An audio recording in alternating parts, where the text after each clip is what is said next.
Hello दोस्त, नमस्ते, प्रणाम। मैं आपकी संगीत दुनिया 1984। आज आप लोग के लिए बहुत ही प्यारा सा हम लोग लेके आए हैं फागुन गीत। होली में फागुन के फागुन का महीना चला है तो उस समय की गीत हम लोग लेके आए हैं और हम सारी बहनें गा रहे हैं। आप लोग सुनिएगा, अपना आशीर्वाद प्यार दिला दीजिएगा।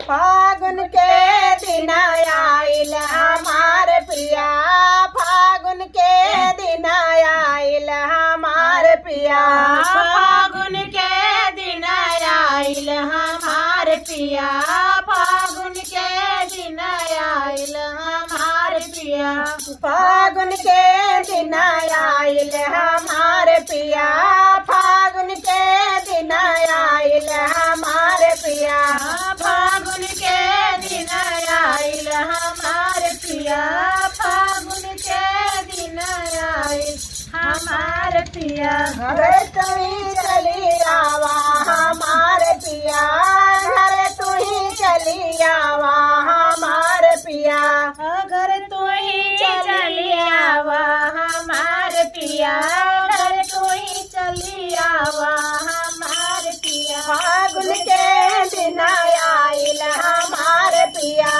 फागुन के दिन आइल हमार पिया, फागुन के दिन आइल हमार पिया, फागुन के दिन आइल हमार पिया। आलू भंटा सस्ता भइल बा, आलू भंटा सस्ता भइल बा, घर में भौरी लगावा हमार पिया, घरई में भौरी लगावा हमार पिया, घर में भौरी लगावा हमार पिया, घरई में भौरी लगावा हमार पिया, घर में रोखा बनावा हमार पिया, घरई में चोखा बनावा हमार पिया। फागुन के दिन आइल हमार पिया, फागुन के दिन आइल हमार पिया,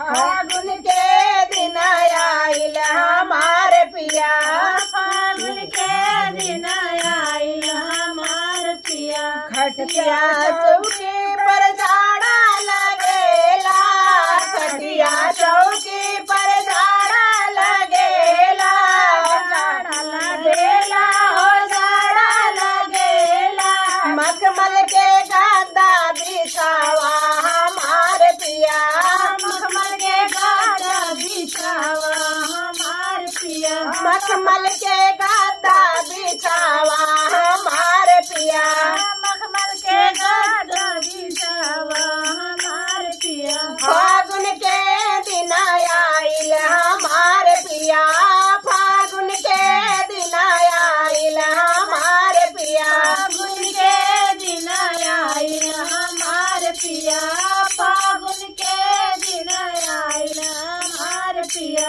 गंगा जमुनावा संगम भइल बा, गंगा जमुनावा संगम भइल बा, संगम भइल बा हो संगम भइल बा, संगम भइल बा, संगम भइल बा, संगम भइल बा हो संगम भइल बा।